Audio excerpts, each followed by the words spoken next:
If you've watched any competitive Pokemon recently, then you've probably seen Ursaluna, Incineroar, Rillaboom, Ogerpon, and Raging Bolt. These Pokemon all come from the Scarlet and Violet DLC, the hidden treasure of Area 0 Part 1 and Part 2. Part 1, the Teal Mask, introduces 8 brand new Pokemon and 102 returning Pokemon, including fan favourites such as Snorlax. New Pokemon include Ogerpon and Blood Moon Ursaluna. Blood Moon Ursaluna is obtainable through a quest with Photographer Perrin in Mosswai Town. It is a normal ground type Pokemon with an ability Mind's Eye. This allows normal and fighting moves to hit ghost type Pokemon, and it prevents accuracy from being lowered, as well as ignoring any evasion boost on opposing Pokemon, something that would have been very useful during my most recent Nuzlocke. Oh no! Oh no way, man, the doubles himself. Doesn't matter time for his crits and just nukes me. Okay, now he's killed himself. No way. Dying to tackle you, fuck. He has Earthquake, I can't submit now, can I? Oh my god. We sub him in, swap to Belf, he's gonna go for the Earthquake. Because he's Earthquaking, he cannot hit Belf.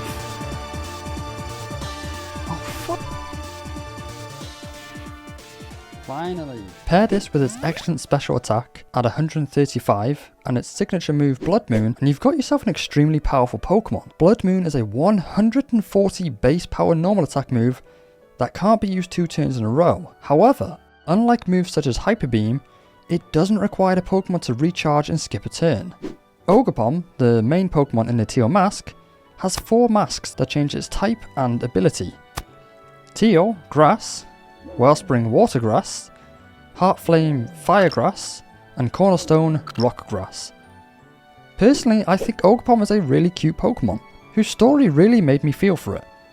I especially love their signature move that quite literally pulls out a club to bash its opponents to death. However, with the masks, I think it's quite ugly, especially as it terrestrializes. Although terrestrializing brings out Ogerpon's true power, it causes its mask to become its own entity, enlarging in size and floating in front of it. The power of the masks comes from its different stat boosts through its Embody Aspect ability, as well as the secondary abilities Ogerpon receives when it terrestrializes. Teal receives a speed boost and a Defiant ability, Heartflame receives attack and Mold Breaker, Wellspring obtains a special defense boost with Water Absorb ability, and Cornerstone gets a defense buff with the ability Sturdy. I'm starting to see why Ogerpon is used so much in competitive play. It's a really interesting trade-off between predictable terror and typing, but you get a lot in return. But what do you think? Let me know your thoughts in the comments down below. And hey, while you're at it, why not hit subscribe and like too, as we're going to try aim for 2,000 subscribers by the end of the year. In Part 2, the Indigo Disc, players attend Blueberry Academy and explore the Terrarium, a facility with 4 biomes that can be upgraded once you finish the DLC's main story to include starters from all generations. The standout Pokemon here are Rillaboom and Incineroar.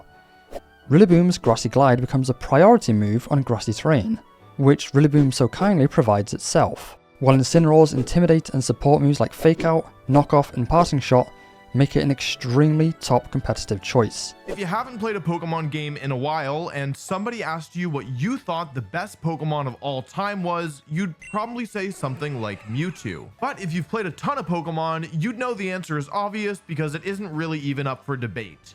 The best Pokemon ever is Incineroar. Some of you may be confused. Incineroar? The starter from Alola? Yes. If you want deep dives into any of the Pokemon that I have or haven't talked about, please just let me know down below. I'm tempted to actually do a video or 2 on the Pokemon I most commonly use in raids, and what builds I run on them. If that interests you, please let me know. The Indigo Disc brings a cool new twist with the Stellar type, exclusive to terrestrialized Pokemon. Meet the new legendary, Terrapagos. In its Terra Stellar form, it cancels out weather and terrain effects, and unleashes Terra Starstorm, a super strong move that hits both opponents with unresistible damage. You have to remember you have to be in Terra Stellar form for you to be able to hit both opponents though. What's unique about Stellar damage? It's neither super effective nor weak against any type. Offensively, it boosts the first use of each different type of move, but defensively, it doesn't change the Pokemon's underlying type. Additionally, Scarlet players can catch Raging Bolt and Gouging Fire, and Violet can catch the future Paradox versions. Raging Bolt is the Paradox form of Raikou, and Gouging Fire is a Paradox form of Entei. You can catch both of these after catching 200 Pokemon in the Blueberry Pokédex. This challenge is tougher than it seems, due to many trade evolutions, as well as exclusive Pokemon for each game, such as Shieldon and Bastion and Violet. You also will need to catch some of the starter Pokemon. Unlocking these starters requires 3,000 Blueberry points per biome, with each task you complete only giving you 10 to 20 points. I managed to farm 6,000 of these points by myself, but I decided to join a group of the last 6,000. I found this group through the Pokemon Scarlet and Violet official Discord, and these players really helped speed up the process. So big thanks to the people that helped me, especially since the performance of the DLC was actually worse than the base game, and multiplayer caused my frame rate to drop even further, where at points it felt like I was running at 10, maybe 15 frames per second. It felt almost unplayable. The good news is every 10 solo tasks completed unlocks a secret legendary Pokemon through an NPC called Snacksworth. There are 25 legendaries in total, spanning across almost every single generation of game. Some legendaries are available in both games, such as the original legendary bird trio from Generation 1. However, other legendary Pokemon, like Lugia and Ho-Oh, are exclusive to either Scarlet or Violet, sort of. By completing group quests online with a party, you have a chance to unlock the other game's exclusive Pokemon. I was lucky that the 3 group quests I completed unlocked Lugia, Lunala, and Virizion, 3 Pokemon exclusive to Violet. Group quests also have a chance to unlock 3 exclusive legendaries. These are Rayquaza, Kyurem, and Necrozma. Kubfu and its evolution items are also available in the DLC. Most, if not all, legendary items are sold in Port Marinada on special auctions, but you will have to obtain all required Pokemon first.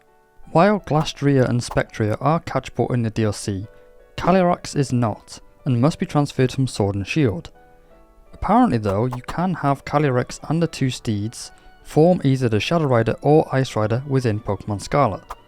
I thought this was a really odd choice, but I believe they are the box legendary for Sword and Shield's DLC, so it somewhat makes sense, even though I'm pretty sure Kubfu and Urshifu are also from an expansion, though I've never played Sword and Shield, so please feel free to correct me if I'm wrong.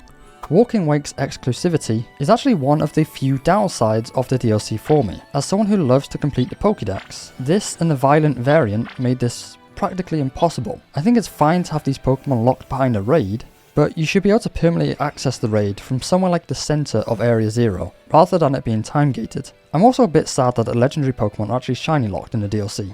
To be fair, they were in the base game also, but I'm still disappointed. On the plus side though, it did save me from endlessly resetting. Despite these small issues, I had an absolute blast playing the DLC. Also, this video is a little bit of an experiment.